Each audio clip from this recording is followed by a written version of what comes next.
சத்குருநாத் மகாராஜுக்கு இந்த பாடலுக்கு நம்ம தூத்துக்குடிக்கு ஒரு தொடர்பு உண்டு. இந்த பாடலை யோகித்த பாடல் தூத்துக்குடி ராஜகுமாரி புரியது. தூத்துக்குடி ஸ்மினிங்கில் வச்சிருந்த ஒரு பெரிய குடும்பம். அவங்க மனைவி ராஜகுமாரி இந்த பாட்டை சாமிகிட்ட பாடும்போது ஒரு சம்பவம் நடந்து அது முதல் வழியில் அவங்க காஞ்சி காமாட்சியுடன் ஓடிவாடா, மதுரை மீனாட்சியுடன் ஆடிவாடான்னு பாடுவாங்க. அதில் சாமி ஒன் ரிக்வஸ்ட் பண்ணிடுவாங்க, யூ ஆட் காசி விசாலாட்சி. ஏன்னா வாங்க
கோவிலே கொஞ்சம் புத்தகம் வச்சிருக்கேன். ஒவ்வொருத்தரையும் ஒரு 2 எடுத்து கோயில் புத்தகம் காணாது. கிட்டத்தட்ட 300-400 புத்தகம் அந்த ஏரியாவே 1000 புக்கு போட்டு முடிச்ச போறோம். 200 புக்கு 800 புத்தகம் போயிட்டு தமிழ்நாடு முழுக்க அனுப்பிப்போம். எல்லா இடத்துலையும் பகவானால 20 நிமிஷம் அப்படி இந்த பாட்டு போட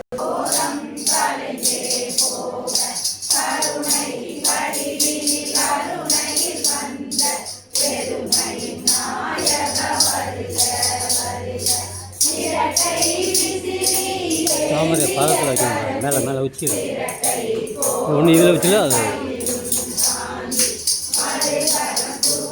முகம் மறைக்கி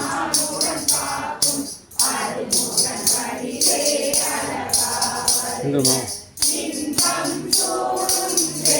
உண்டு.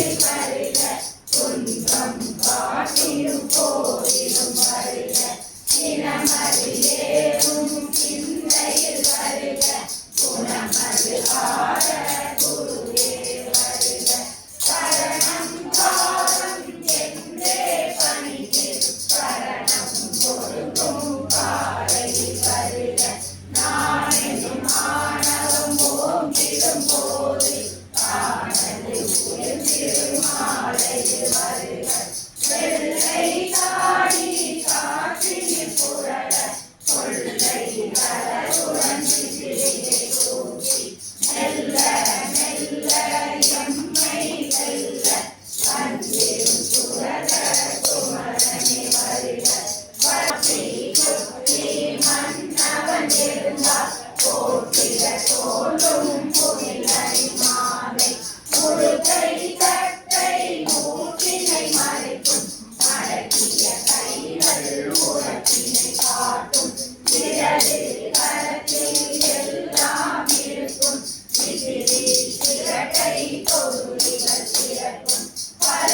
வளனே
குமரன், இது ராம் சூரத் குமரன். சுவாமியே சொல்லியிருக்காரு, குமார கோயில்னு ஒரு இடம் உண்டு அப்போ ராம்ஜியாக்கணும்.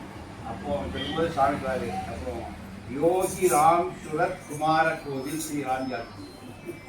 அந்த குமார கோயிலோட தான் பேர் இணைச்சிருவார். யோகி ராம் சுரத் குமார கோவில் ஸ்ரீ ராம்ஜியாக்கணும். அவங்க வந்து தெய்வ நிலையில் எல்லா தெய்வங்களும் அவங்க அன்னைக்கு அவர் கிட்டத்தட்ட 3 தெய்வங்களாக சாமி காட்டி. ஒரு முறை நான் வந்து பிரகலாதன் மாதிரி ஒரு பக்தி வழி கேட்கும்போது சாமியுடைய 2 கண்ணு திறந்து அப்படியே நரசிங்கர் அந்த வெடிகள் என்னால் ஒரு செகண்ட் அதான் சாமிக்கு அதுக்கப்புறம் எதுவும் கேட்கறது முடியும். கேட்டால் வந்துடுவார், நம்மளால வாங்க முடியாது. 2 கண் அப்படியே திறந்து ருத்ர பாவம் மீட் பண்ண முடியல, அரண்டு அப்படியே அந்த கண் பாரு கீழே தாழும் போது என்னை தேர்ந்ததுக்கு அவருடைய உதட்டில் ஒரு சிரிப்பு வந்து அது என்னுடைய கிருஷ்ணா, அது கண்ணனுடைய சிரிப்பு. அடுத்த செகண்ட் அர்த்தநாரீஸ்வரர் இப்படி ஒன்று இருக்குது. என்னுடைய சமஸ்கிருதத்தில் என்ன வார்த்தை கிடைக்குது இப்படின்னா அர்த்தநாரீஸ்வரர் யோகி இதுக்கு மேலே ருத்ரபாவம் இதுக்கு மேலே வாசல்ய பாவம் இப்படி காட்டினார். ஒரே நேரத்தில் பகல் 12 மணிக்கு அந்த நினைக்கிற தெய்வத்தை கண்ட கொடுப்பார். என்ன தெய்வம் அந்த தெய்வத்தை வரவழைக்க காட்டுவார். உங்களுக்கு தெரியும், உங்களுக்கு அவன் தான் தெரியும், அது அவங்களால முடியும். எல்லா தெய்வங்களும் அவங்களுக்கு வந்து அதனால சுவாமி சாதாரண ஆளுங்க சாட்சாத் பரம்பொருள், எல்லா தெய்வங்களும் அவர் கூட அவங்களால. அடுத்த செகண்ட் இது இறக்க மட்டும் நிறைய பேர் ஜஸ்டிஸ் அருணாச்சலம் இருக்காரு, நடராஜ தரிசனம் ஒரு நாள் கேட்டுக்காரு. அந்த அறைக்குள்ள அவரோட கூட்டு வச்சுட்டு ஒரு ஆட்டம் ஆடிக்காரு பார்க்கணும். சுவாமி நடராஜனுடைய நானே சாமி கிட்ட போய் சாமி 73 வயசு 73 வயசு நான் சாமியை பார்க்க போறேன். காலை சில நேரம் ஆடி தூக்குனாரு. உங்களுக்கு இவ்வளோ ஹைட் ஒரு 73 இயர்ஸ்ல அவ்வளோவெல்லாம் காலை தூக்க முடியாது. சாமி ஆடி நானே பார்க்கேன். நான் பயந்துருவேன், சாமி இப்படி ஆடுறாங்க கால் அப்படி தூக்குவாரு பார்த்துக்கு. நடராஜனுடைய கால் எவ்வளோ ஹைட் இருக்கும், அந்த ஹைட் யோகிக்கு அவருக்கு அந்த பாவனை வந்துட்டு அவர் ஆடும்போது பார்த்தீங்கன்னா தன்னை மறந்து ஆடுவார். அப்போ அது சாட்சாத் நடராஜனுடைய நடனம். ஒரு சவுண்டு சாமிக்கு வரும், இந்த டமருக மாதிரி சவுண்டு எங்கேருந்து வருது தெரியாது. சாமிக்கு சவுண்டு மட்டும் கேட்கும், வாய் முடிதான் இருக்கும் அந்த சவுண்ட் பகவான் அது உண்டு. அப்போ அந்த நேரத்தில் அவர் சாட்சாத் ருத்ரன் தான், ருத்ரனா தான் இருப்பார். இப்போ எல்லா மூர்த்தங்களையும் தன்னிலிருந்து வெளிப்படுத்துகிற மகாத்மா பகவான் யோகிராம். அதனால தான் அவரால் ஒரு சிகரெட்டை வச்சு ப்ளஸ் பண்ண முடியும். ஒரு சார்னார் பாட்டு சிகரெட்டை கொடுத்து இதுதான் பிரசாதம் பிடிச்சிக்கணும். அவர் சொன்னால் அந்த பிச்சைக்காரன் எது பண்ணாலும் அது உனக்கு ஒரு ஆசீர்வாதம். நீ இன்னைக்கு சுதாமாவில் போய் பார்த்தாச்சுன்னா சாமி அப்பப்போ குடிச்சிட்டு தேவியமாக ப்ளஸ் பண்ணி ஒரு சிகரெட் பாக்கெட் கொடுத்தாரு, அந்த வெத்துக்கூடு. அம்மா அதை வச்சு ஒரு தேரை செஞ்சு வச்சுருக்காங்க. சுதாமா அம்மா திருவண்ணாமலை கொண்டு பார்க்குவாங்க. அந்த அதிலே ஒரு தேர் செஞ்சு வச்சுருப்பாங்க. அப்போ எவ்வளவு பாக்கெட் அம்மா கொடுத்துருக்காரு. இப்போ இங்கே என்ன விஷயம், பகவான் அந்த பரவச நிறைய இருக்கும்போது எதை தூக்கி கொடுத்தாலும் அது ஒரு ஆசீர்வாதம். அதுதான் யோகி ஃபயர். அது வந்து எல்லாத்தையும் எரிக்கிற ஒரு ஃபயர் அப்படி இருந்தாரு. அப்போ அவரால் எல்லா மூர்த்தங்களையும் தன்னுள் கொண்டு வந்து காட்ட முடியும். நான் முதல் இமயமலை போயிட்டு வந்து என்கிட்ட கேட்டார், இன் ஹரித்வார் வாரி வார் டேக்கிங் ஒரு ஃபுட் அப்படிங்கிறார். ஹரித்வாரில் எங்கே சாப்பிட்டு ஹோட்டல் ஹோட்டேல். நான் யோகிட்டு வந்து இங்கிலீஷ் பற்றி கற்றுக்கிட்டேன். சுவாமியுடைய உச்சரிப்பா அவ்வளோ அழகாக இருக்கும்னா ஹோட்டல் ஹோட்டேல் அப்படின்னு கேட்டார். ஹோட்டல்னு சொல்லக்கூடாது இங்கிலீஷில், ஹோட்டேல் அப்படின்னு கேட்டார். அதனால இன் பத்ரிநாத் அப்படின்னு கேட்டார். அதனால ஜெயரி சொன்ன ஆனந்த் மட் ஒரு Hari provide very delicious food அப்படின்னு.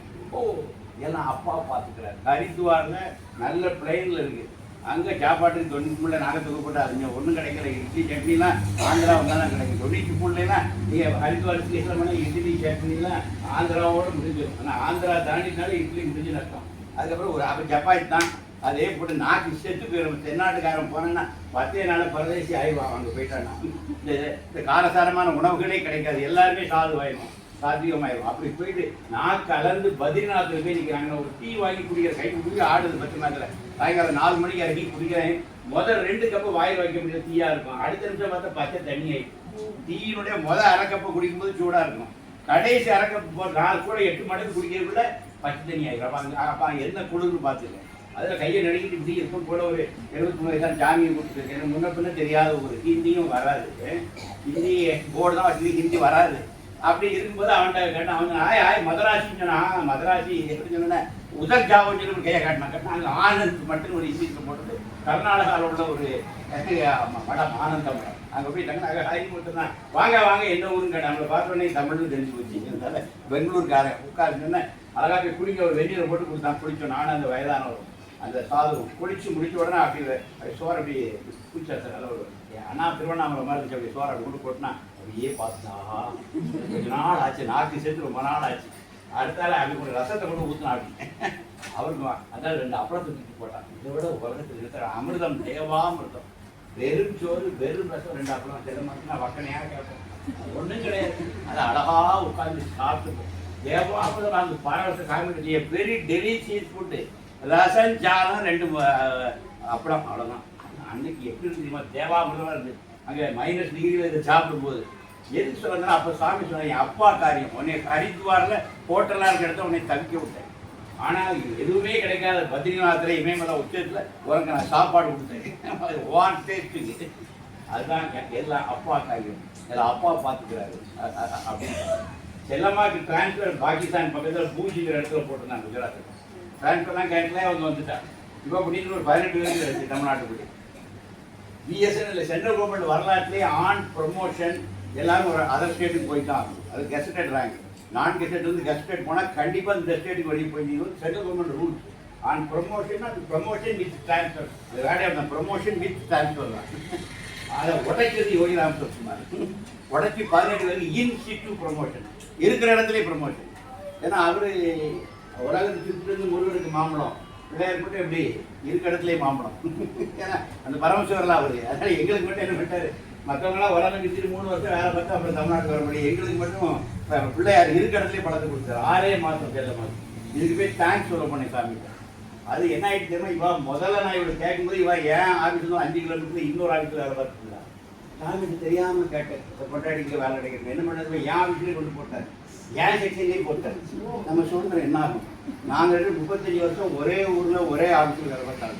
இவ்வளோ அவஸ்தைங்கிறது வேலை பார்த்தவங்க தான் ஏன்னா இருந்து பார்த்தா அவாதே அந்த நான் தெரியும் ஒரு நம்ம நிம்மதியாக டீ குடிக்க போகும்போதே ஒரு ஃப்ரெண்ட்ஸ்கிட்ட பேசிட்டு ஒரு அங்கே ஒரு பார்வை வரும் இதெல்லாம் பயப்படாது நான் கிடையாது வேற கதையில் அவுத்துண்ட கேஸ் அவாட்டு போயிட்டு அவனை இன்னைக்கு தேடி வந்து போய் நான் எங்கே இருப்பேன்னு எனக்கே தெரியாது ஆஃபீஸோட சுற்றிட்டு இருக்காரு அது எது சொல்லுங்கன்னா சாமியுடைய கிரேஸ் பாருங்க இருக்க இடத்துல இவருக்கு ப்ரொமோஷன் நீ கேட்டல அப்படி வா ஆஃபீஸ்லேயே தந்து தெரிஞ்சுட்டாரு அப்போ நம்ம கேட்கக்கூடாதுல்ல ஒழுங்காவில் மெட்ராஸ்லேயாவது எங்கேயே கொடுத்துருப்பாரு நான் கேட்ட உடனேப்படி வா ஆஃபீஸே தந்துடுறேன் 5 கிலோமீட்டர் நான் என் ஆஃபீஸில் ப்ரொமோஷனை கொடுத்து என் பக்கத்துலேயே போய் வச்சார் எதுக்கு சொல்லுவாங்கன்னா யோசி நினைச்சா எதுனாலும் நடக்கும் சட்டத்தை எல்லாம் அடித்து நோக்கிட்டு 18 பேர் இந்த இடத்துல இன்னொன்னே சொல்லிடுறேன் கோயம்புத்தூர் அந்த பொண்ணு கல்யாணத்துக்கு 22ஆம் தேதி போகிறோம்